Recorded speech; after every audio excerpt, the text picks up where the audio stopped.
Kegiatan saya ini banyak. Pagi ya subuh saya biasa sholat subuh, saya berangkat ke kantor, saya urusin organisasi, saya ngurusin TFLC. TFLC ini makin lama makin berkembang. Ini juga konsen saya. Ada kegiatan saya berkebun dan tak lupa saya juga hobi saya golf. Jadi kadang curi-curi waktu saya ke lapangan atau driving atau kemana, di mobil itu selalu siap tuh pakaian olahraga, sepatu olahraga, stick golf udah siap. Anytime ada waktu kosong, karena kita butuh untuk, meskipun kita ada kegiatan sehari-hari, kita butuh juga olahraga untuk refreshing gitu, Mbak.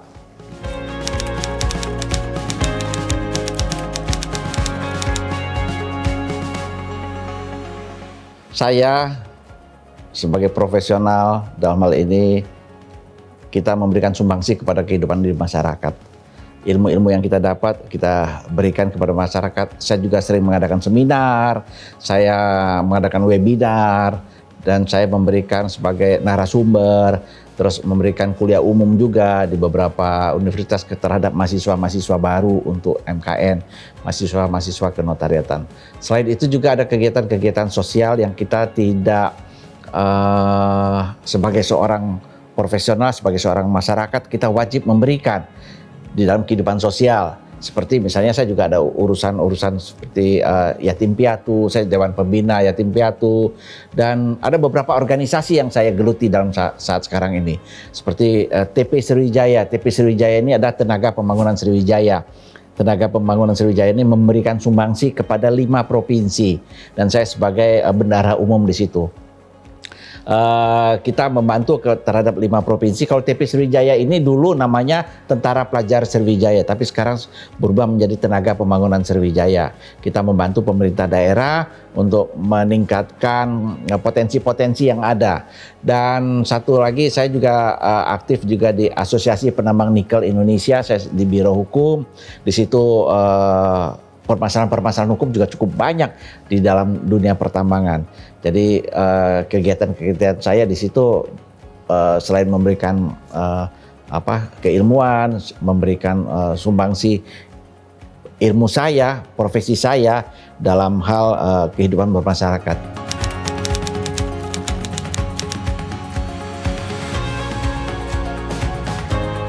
Jadi begini, Mbak.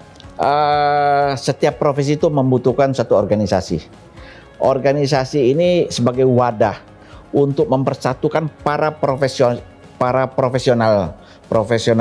Mereka dengan berkumpul di satu wadah, mereka bisa mengembangkan keilmuan di situ. Mereka bisa menghadapi permasalahan-permasalahan yang ada. Mereka bisa berkokoh satu, kuat, dihormati, dan bisa mengembangkan lagi. Karena ibarat sapu lidi. Kita bisa lihat sapu lidi itu kalau dikumpulkan, diikat satu menjadi kekuatan yang besar, bisa membersihkan lantai, bisa digunakan untuk banyak kepentingan. Tapi kalau lepas, tercerai-berai satu persatu, itu nggak bisa apa-apa gitu. Lagi pula yang namanya dengan organisasi ini, permasalahan-permasalahan itu pasti ada. Keilmuan itu bisa dikembangkan di dalam organisasi. Masing-masing pengalaman dari orang per orang itu bisa kita tuangkan di dalam satu organisasi. Gunanya organisasi ini adalah untuk memperkuat kelembagaan, dan kepada orang-orang yang bernaung di organisasi tersebut itu akan mematuhi aturan-aturan. Karena di dalam organisasi itu ada aturan-aturan yang dibuat, aturan-aturan hak dan kewajiban dari para anggota, sehingga para profesi yang bernaung di dalam organisasi itu dalam menjalankan jabatannya dia firm, dia yakin dalam menjalankan jabatan ini dia merasa dilindungi. Karena kalau tidak ada perlindungan terhadap anggota juga percuma. Itulah fungsinya organisasi.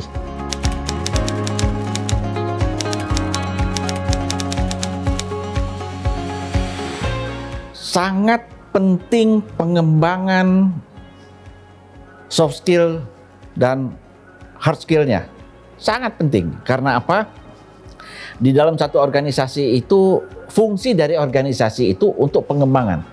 Untuk memperkokoh para anggota, untuk pengembangan dalam keilmuan atau pengembangan dalam profesinya. Karena di dalam organisasi itu kita biasanya kalau bikin bidang itu ada bidang sampai 17 bidang atau sampai 27 bidang. Pengembangan pribadi, misalnya hubungan antar lembaga, ke perlindungan anggota, misalnya organisasi, bidang hukum, bidang pendidikan. Banyak, ada beberapa bidang kesejahteraan anggota. Itu masing-masing bidang itu berkonsentrasi terhadap bidangnya, di mana mereka memberikan sumbangsi terhadap anggota.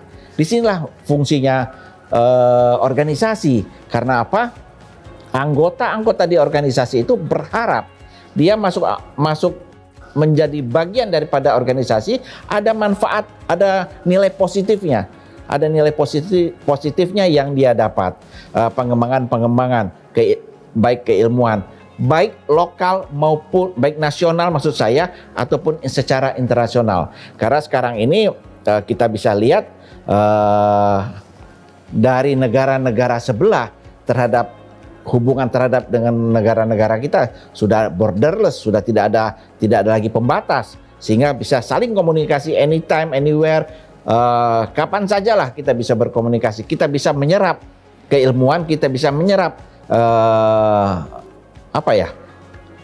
kepintaran, teknologi yang telah dicapai oleh tetangga-tetangga, negara-negara tetangga. Nah, disinilah fungsinya organisasi, sehingga organisasi bisa memberikan manfaat yang besar terhadap kemajuan daripada anggotanya. Yang misalnya salah satu anggotanya biasanya main di grade B atau grade C, dengan adanya pengembangan itu bisa menjadi grade A. Ini yang sangat penting sekali kita bernaung di dalam organisasi.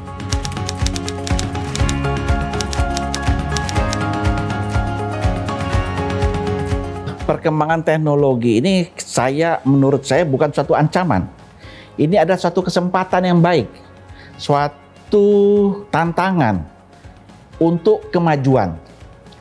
Sebagai contoh, kalau di notaris, sebagai contoh dengan ada teknologi. Kalau dulu kita masih pakai mesin tik, dulu tulis tangan awalnya, terus pakai mesin tik, naik ke mesin tik elektrik, naik ke mesin tik yang ada memorinya, naik ke komputer yang saya ingat tuh WS, masih pakai WS dulu tuh. 254 60 naik 132 254 terus sampai saat sekarang. Terus ada ada email. Nah, dengan ada teknologi ini adalah satu kesempatan yang baik untuk kita ya sebagai profesi. Kita nggak bisa menutup mata dengan perkembangan teknologi. Bisa lihat sekarang ini kita mau kapan saja kita mau pesan makanan, jam berapapun bisa, 24 jam atau sudah ada yang ngetok ke rumah bawain makanan, hanya di gadget aja. Nah, memang dengan ada teknologi ini membuat manusia lebih egois, saya melihat. Kita bisa lihat kalau misalnya di bandara itu semua kalau lagi nunggu pesawat, semua pasti pegang handphone dan semua masih egois satu sama lain gitu. Dan sekarang ini ada juga kita bisa lihat beberapa supermarket tutup karena semua sudah online. Ini ada satu kemudahan dan ini suatu tantangan, kesempatan bagi orang-orang untuk berkembang lebih maju lagi. Kesempatan dia untuk diversifikasi usaha misalnya. Jadi ini adalah bukan suatu tantangan, ini bukan suatu hambatan, tapi ini adalah suatu kesempatan. Kita pelajari, kita ikuti, dan kalau misalnya berhasil, banyak sekali orang yang berhasil dengan online. Dan kita harus beradaptasi. Kita harus beradaptasi dengan teknologi saat sekarang ini. Kita tidak bisa aja menutup mata. Demikian.